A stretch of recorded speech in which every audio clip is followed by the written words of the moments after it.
This is a little response video for Rob, Weekend Shed Head. He's just bought one of these cabinets. Let's get in the workshop and let's do the secret switch. Let's do the secret alarm switch. Yeah, let's get in. Let's have a look. You all know I'm shed mad. We're all shed mad, aren't we? Right, this is where I use my cabinets. I've been using them for years and years. Look, these are all my, let's come back, this is all my cabinets. And it doesn't, you can mix and match them. It doesn't really matter the depth of them, because all you have to have them is in a row in the front. And for the price you pay for them, I know some of them can be quite dear on Facebook. You've just got to wait. You've just got to wait. Now, the ideal ones, Anchor was the right place to go and get them, because you tend to find these with the handle sticking out are a bit older and they're a little bit more robust. They're made of slightly thicker metal. So the older ones will take the weight better. There's nothing wrong with these, which are more modern, but they are slightly thinner. Just, yeah, it must be half a mil or whatever. The newer ones, as always, done the cheapest as possible. The newer ones are okay. But if you can get the older ones, the more vintage ones, they are, as always, the older stuff is more robust. So Anchor Supplies would be the ideal place to go and find them, rather than ex-office supply sort of thing. But you see, here's a unit there, there's one there, there's one here.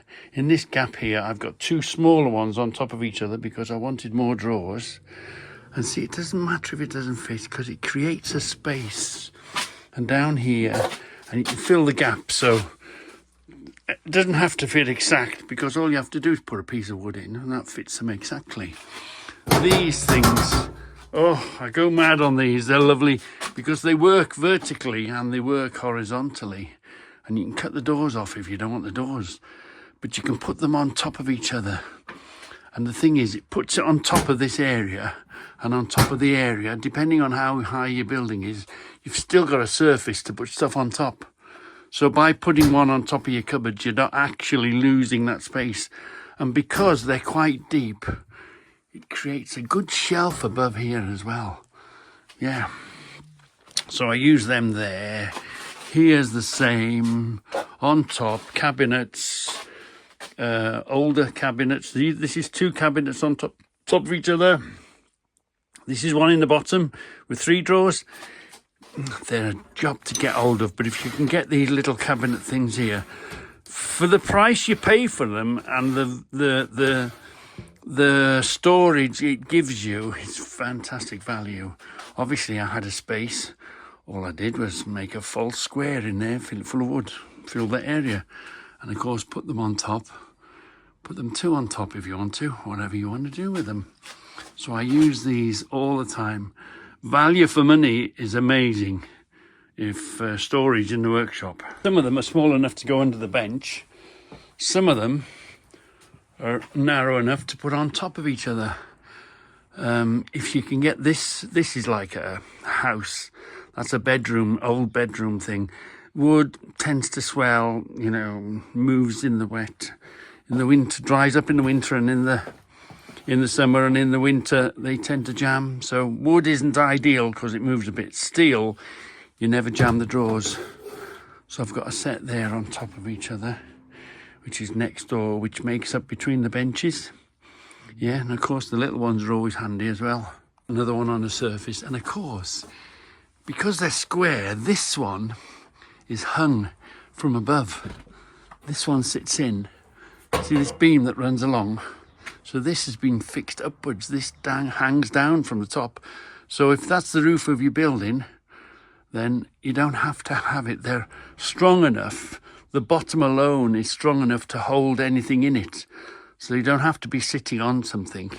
You can fix them from behind. You can fix them from above, or you can lay them on top. So there, I use that. That one's hung upwards, that one is. And again, it's the same cupboard. Fantastic storage. They represent real good value for money for storage. I do make my own shelves, but these cabinets are, you can just put them, you know, you've got to have the material to make the shelves, then you've got to spend the time making the shelves then, haven't you? So these cabinets are fantastic for just a quick instant storage on a wall. As you can see here, I use them upwards.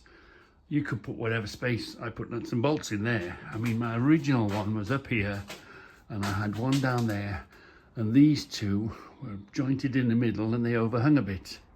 That's how it first started here. But then I came up with another plan. So I had this sitting here, I made shelves and I put some above. Now they're sitting on planks. They don't need to be sitting on wood if it don't suit you, but I had the wood and I used it. So this one's sitting on above because we're running all the way along.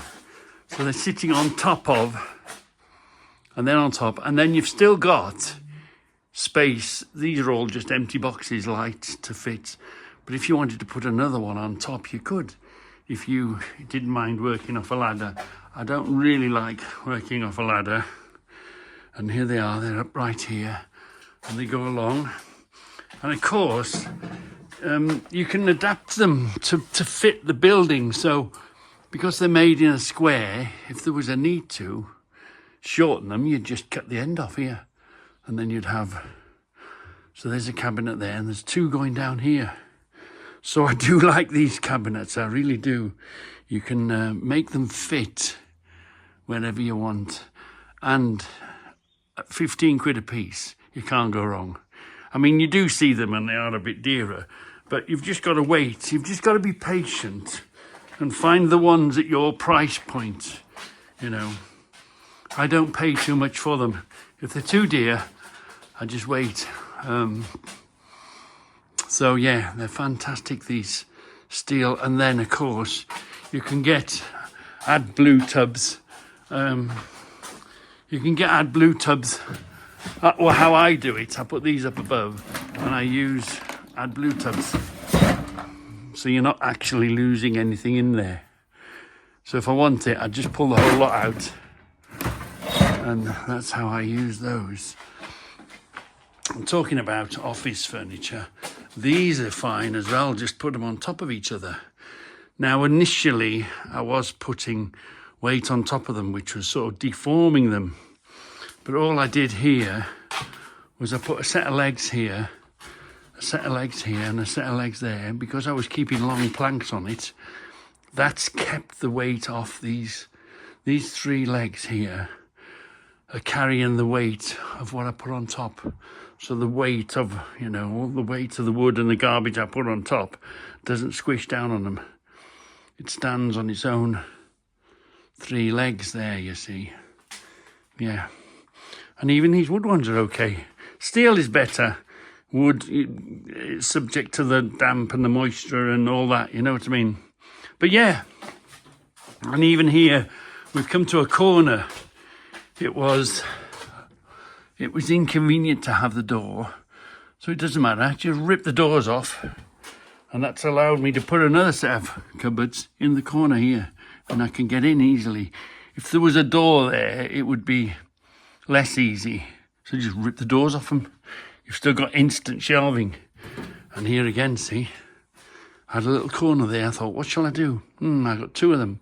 It's been, they've come out just fine. So yeah, these cupboards and these drawers, these tin ones, are fantastic. Fantastic value. Fantastic value for money. What they represent in storage for your workshop. Happens to be, I'm a nuts and bolts nutter. So I keep my nuts and bolts here.